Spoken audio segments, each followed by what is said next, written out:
Hello everybody, welcome back to episode 3 of my tutorial series for Dyson Sphere Program. I'm Icon and today we're going to settle down somewhere else here on the planet and we're going to try to set up ourselves some base camp where we can produce our expansion materials. Some people prefer to call this place their mall. There are a couple of different things how you can call these things, but I don't mind how you want to call them. What matters is we're going to set up some place that'll help us to conquer the environment and settle down to new planets, all the jazz. Now, we're going to set up today as the first thing something that I wanted to show you because we're right now researching a new tech which is allowing us a really nifty thing, and that's going to be the first thing that I want to introduce today. So, smelting purification unlocks energetic graphite. Energetic graphite is basically condensed coal. End of the line.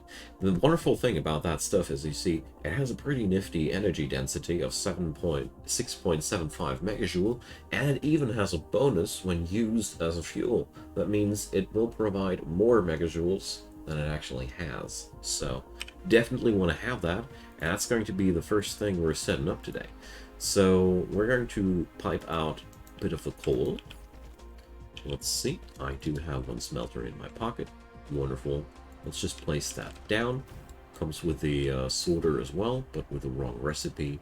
We'll change that. And there we go. I'll really just have one of these dudes running.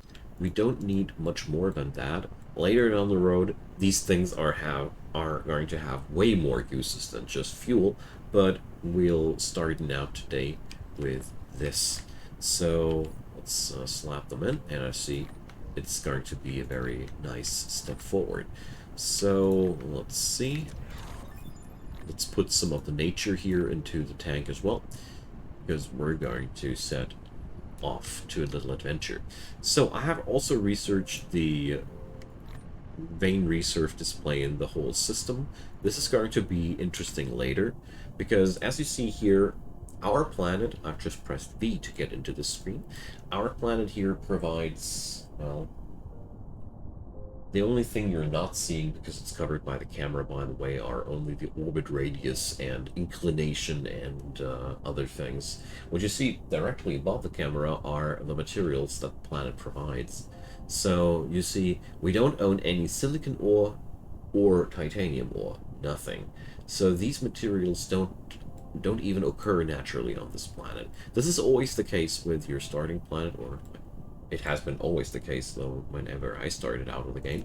But if we click on other planets here, Etalupi 1, a lava planet, is very rich in titanium, and it even features some silicon ore. So later, when we have set up ourselves decently enough, we're going to access the titanium from this planet. Just to give you a little bit of a preview of what's ahead of us, and I also wanted to fill the time until this little guy here is finished. So, you see here we have now 688 megajoules of power, and we're going to be happy with that. So, let's press M. This gives you the planetary view. Unlike the or system view with V, this one shows you your planet. We can zoom that with a mouse wheel. I'm using the middle mouse button to scroll around here. And what I'm now looking for is a spot where we can find easy access to all the basic building materials. That would be iron, stone, and copper. Preferably some coal as well. And I think this is a really, really nice place to get started with. Whereas we see here a triple deposit of iron veins. I don't want to go here yet, because this is going to be an ideal space for the later stages of the game. You see, we're starting out very small, with very small things, but we're going to scale up into really majestic things later, and therefore you'll need more veins at once, because you will need more ore produced per second, and the only way to do that is to set up more miners. So this spot here looks really decent. Not only does it offer all the materials that we're going to need, it also has a pretty close proximity to our home base.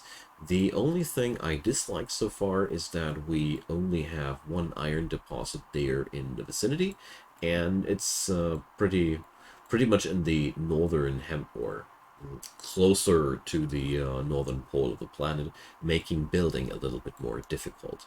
So right mouse button you can use as well to tilt the planet to your liking. So we're going to see this place as one possibility. Let's see if we find a better place. It always is worth to double check on things, but I really don't see anything nearly as convenient as the situation here. No, it's just not coming together. So,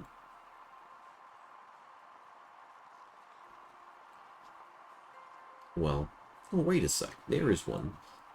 We would have this one here as well as an alternative if we'd really like to. But the double copper vein deposit is not really appealing to me. Nope. Enough about that. We'll go and start here because it even features oil, which we're going to use later as well. Okay, so next up, we're going to grab ourselves some materials to work with. So shift left click all these furnaces to grab a lot of copper ingots. Shift left click to do these to these machines as well. You can also just go onto these belts, left click them, and if you just hold your cursor here and left click, hold left click, you can loot all these things as well. Pretty useful little things if you need to restock on the fly. We're going to grab iron and of course magnets. So the first few things we're going to need are quite obvious. We're going to set up ourselves a couple of miners, and we're also going to set up ourselves a larger amount of Tesla towers because we're going to transport our power over there. I could set up a new wind power park there, but since I want to step away from wind power as quick as possible, I'm not down. Because wind power is the least effective way of generating power in the, or well, in most stages of the game. There are a couple of planets which have very high multipliers for wind power. That's why I'm shying away from saying it's really bad. But all in all, most of the time you don't want to run wind power. So we're going to set ourselves... No, we don't need these guys. We have the mining machines. We need the smelters. Furnaces. I keep calling them smelters. Forgive me for the confusion that I produced. And we're also going to get ourselves some more of these bad boys and a bit more of that. But I think the rest will be we're going to produce on the fly. As you see here, we're already emptying our pockets. This button here, or control and click into this empty spot there, sorts your inventory. Now, I think we're definitely going to use a couple of more of these, and yeah, let's get on over there. And what I'm directly going to do is I'm going to pick up the Tesla tower, shift left click, and we're just going to run the power across while we're moving over to our new build site. So when we get there, we'll have power there right from the get-go.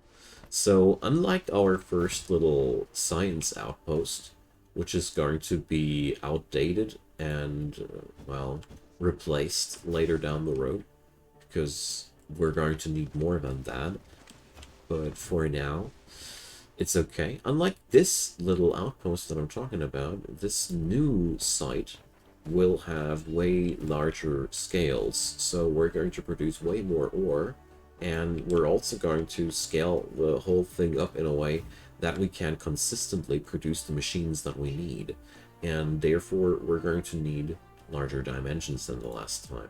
This is still going to be comparatively small, because all in all we are still in the starting phase, and especially if you are new to the game, I would strongly recommend you to keep your buildings in, or keep your plans in a frame that makes sense to you, that feels achievable, that doesn't bust you out while feeling like, whoa, that's too much. If you come up with that feeling, the game might eventually start to burn you out, because, you know, it happened to me as well, and I guess it happened to a ton of people too. With games like these, if you can easily constantly overburden yourself with too big projects, whip them down even successfully, enjoy that for a while, but you're in for a marathon, you know? Never underestimate that these games last pretty long, and they should be fun, not a chore.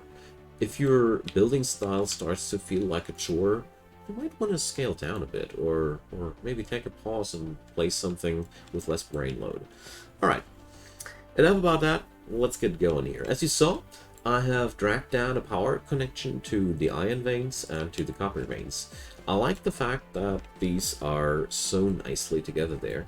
We have also access to coal, and let's see, the stone goes down there. So we should connect the stone as well. I'll be producing a couple of extra Teslas because, you know, they run out ever so quickly. And if I learned one thing in these games, especially in the starting part of the game, always try to craft something while you're setting up power or setting up other things. Consider a moment, or take a moment for your own and consider what will you need in the next time and start crafting that out of your pocket. So here we definitely see a shortage of iron incoming, so let's handle that right away. So let's see, we can't right now do anything to access the stuff here, if I am not mistaken. And so you see this miner here needs foundation support. We don't have foundation support yet, so let's change that. Environment modification is the technology we're going to need, which will allow us to build foundation. Foundation is made out of stone and steel, so since we don't even know how to produce steel yet, let's start there. I'll activate that thing, and now I can click here and put this on queue. So this way, once this is done, it'll hop on over to the next one. You can create pretty long queues, but for this series, I'll try to avoid to research blindly ahead too much, because there's a lot of technology and I want to take the time to explain to you how they work, what they're good for, and so on and so forth. Okay, well, let's hop on over to the iron veins. Sadly, I can't install mining machines on this flank yet. We're going to get there later. That's pretty good. So, let's get ourselves that mining machine and let's check it out. So here I see a spot with 8 veins. Totally worth taking.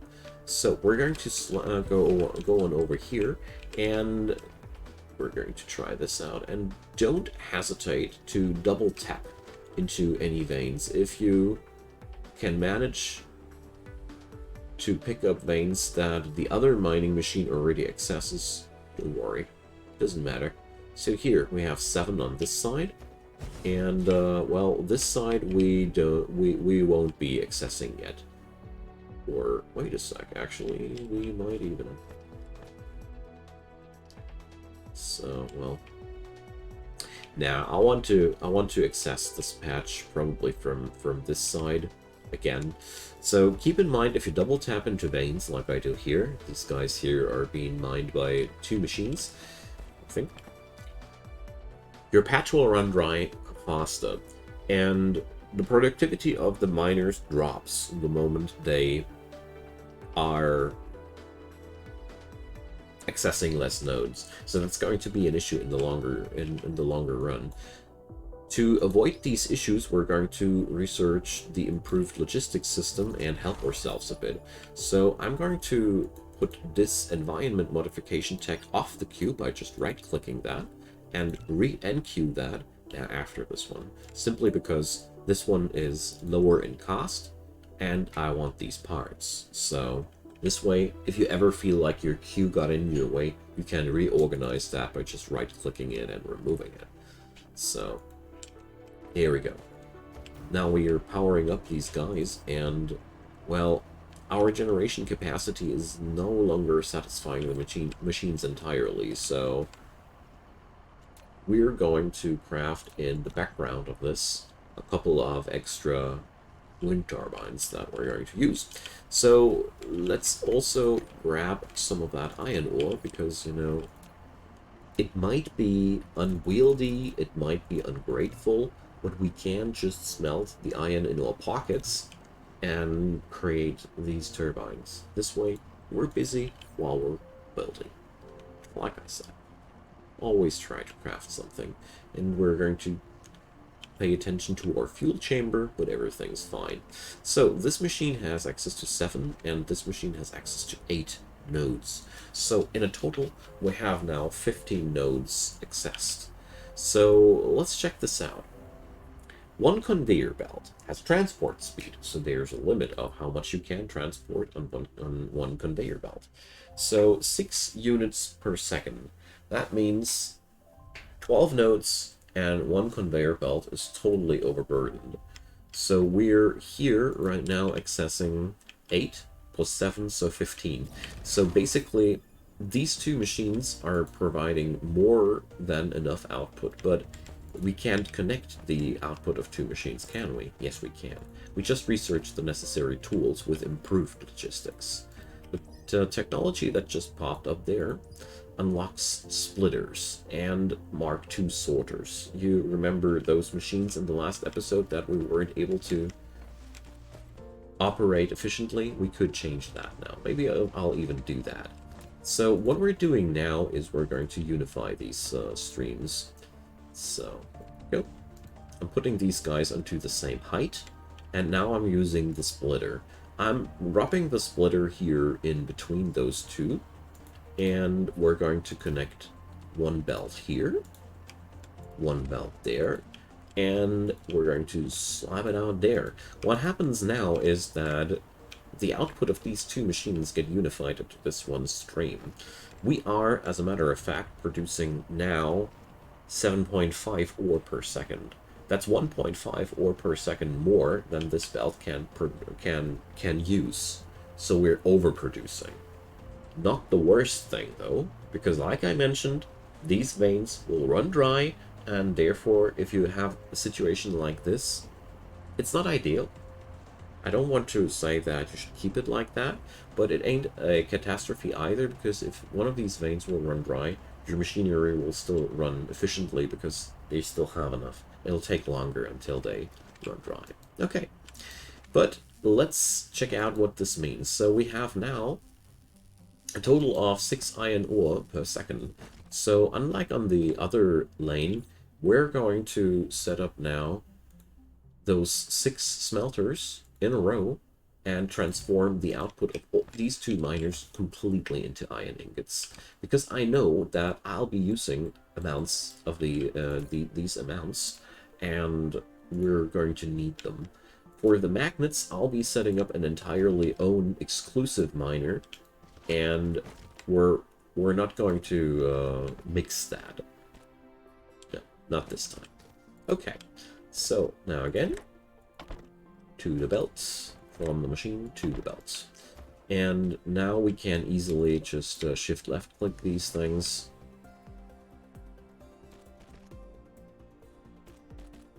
And now we need 6 of those bad boys.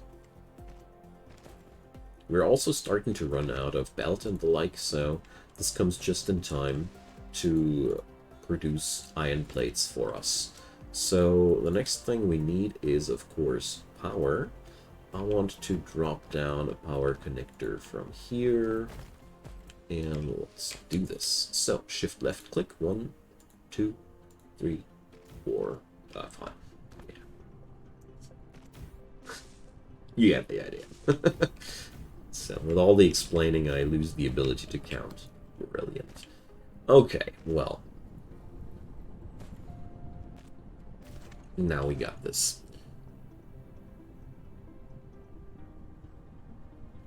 Now we are providing 6 iron ingots per second for this entire facility. Let's grab some for ourselves. We're going to step on here to the conveyor belt and casually loot these guys. It'll take a while until this production provides larger amounts, but it's totally fine. And this is going to be our first foundation of our mall to be. And I'm looting some more iron ingots because I already noticed several parts of the entire chain running out, so I'll have to. The first thing that I want to do is I want to set up a machine that'll produce gears for me. So we're going to take the iron and let's drag it down here. I just want to orientate myself if it fits to my plans, but yeah.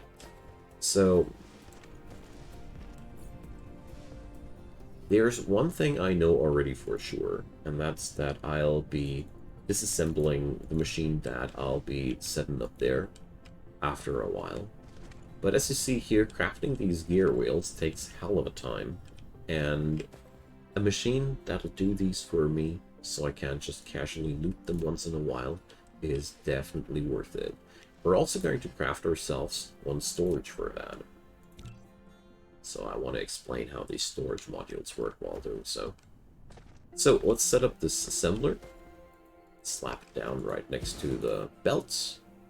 We're producing gear wheels, and there's not really anything new here. We're just going to connect with one sorter. We're not even interested in checking out if we're producing efficiently or whatever. We're just going to connect this now with a storage container. Not like this, because this would be too close. If you put them down like this, there's no room for the sorters to transport in between. One space in between.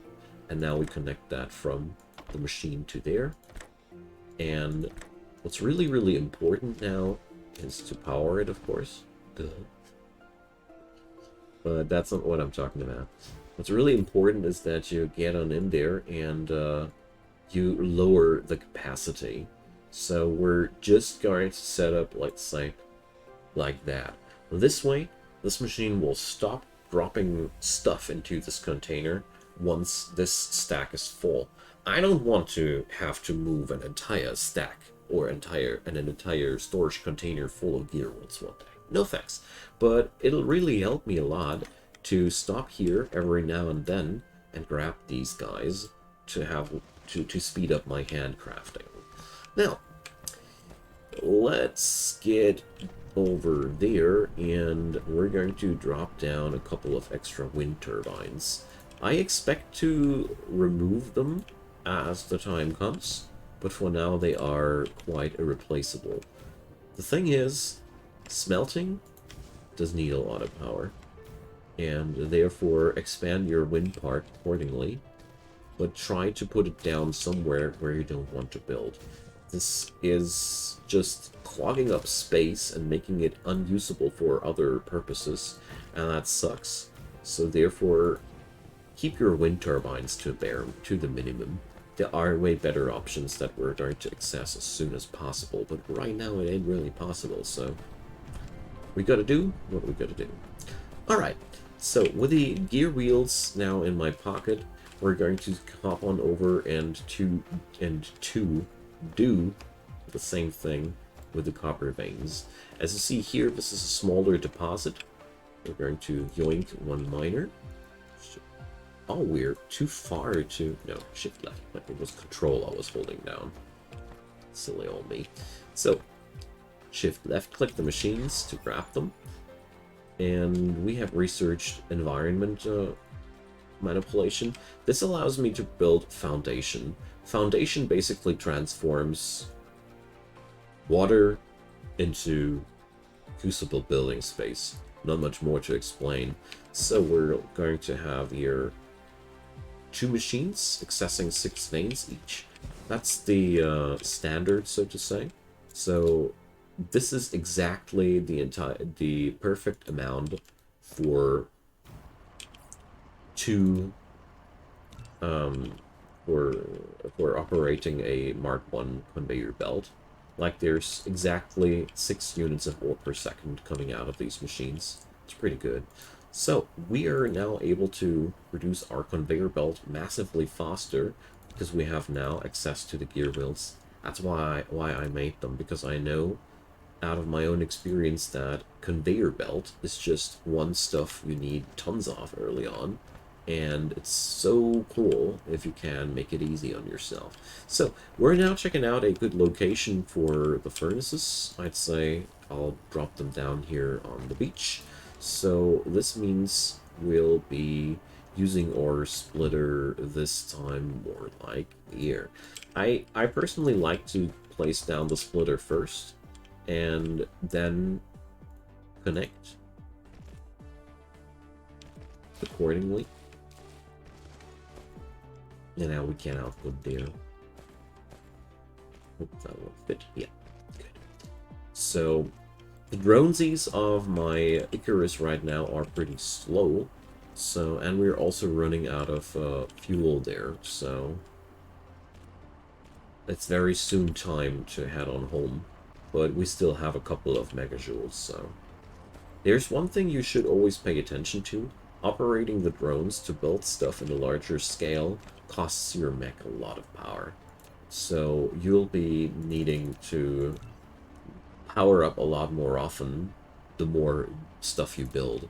So we're going to make it the same way we did it before. We're slapping down one of these machines as a template, and then we're just going to copy them. This way we'll keep the building effort minimal. Alright.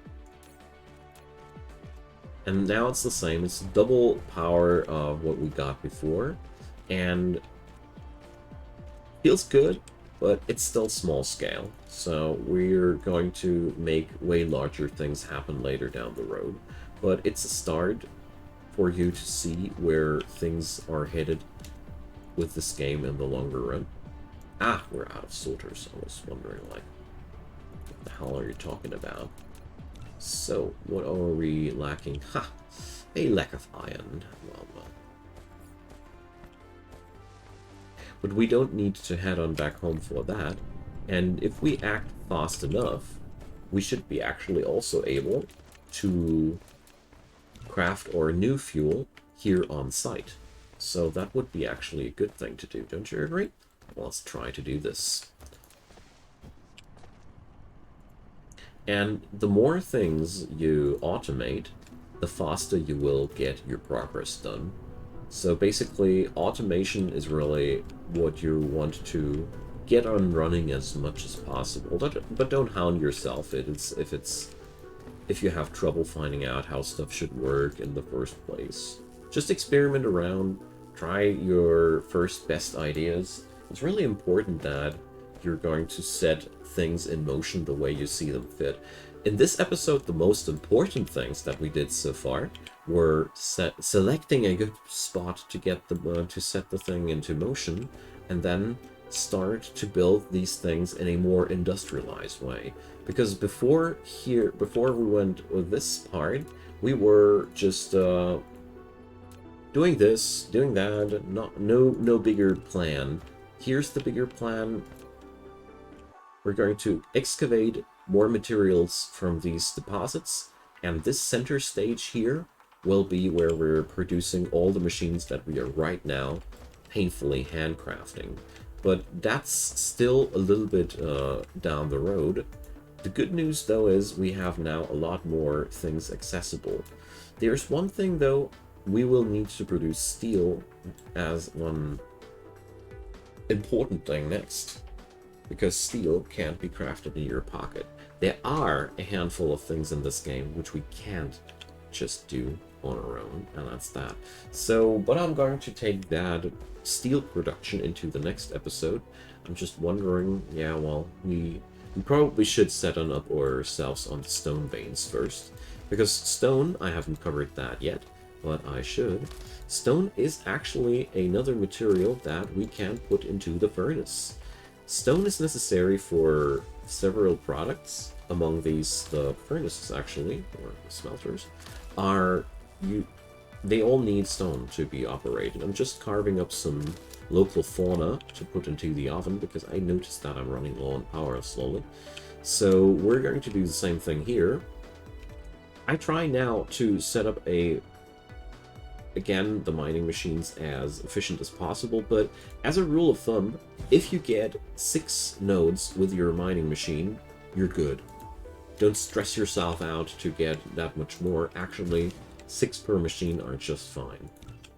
I mean, getting more is obviously always a tad bit better, but yeah. I think you get my point. So here we're going to do the same thing yet again. We're going to set up the splitter, and we're going to select to put down the splitter like there. And we need to set down some more conveyor belts, but we're used to that by now. Let's grab these, and I want to connect it like that. There we go. And this guy goes on there. Sometimes you have to go between single stations to get it done. Alright, so let's do this before we head on out into the outro for today. So, stone smelting, so to say. Well, that's a little bit of a weird term, but if you put stone into the furnace, you will get out either stone bricks with a transformation rate of 1:1, or glass with a transformation rate of 2:1. As you see here, though, glass is still consuming 1 stone per second, and just like we did it with the last time, we're going to set up one facility for stone bricks, one facility for glass, because everything else is just a pain. And there's another thing. We don't have natural silicon on the planet, but we do have the option to create silicon ore artificially by upgrading stone into silicon ore. So these are the options we're going to explore in the next episode. We're going to set up the necessary materials there. We're going to set up something with and for stone bricks. We're also going to use, we're also going to use this deposit here to produce glass there as well. And let's see, in the next episode, I am quite positive that we're going to play around with the assemblers, because there's basically only stone and coal lacking, and then we're done. But coal is right now not so much of a production material, but we're going to get into that later. Okay, friends, so that's been episode 3. I hope you're enjoying this as much as I do. I really, really love this series a lot, and I love this game, so I hope you guys have some comments, some questions, whatever. I'd love to hear them in the comment box below. Leave me your thumbs up if you enjoyed, and of course consider subscribing. There's daily content coming up from my side, and I'd be super happy to have you. Next episode, we're going to continue working on that, and I'm going to explain better what's really important when you're setting up your first starting wall. Have a good one, and see you soon. Bye bye.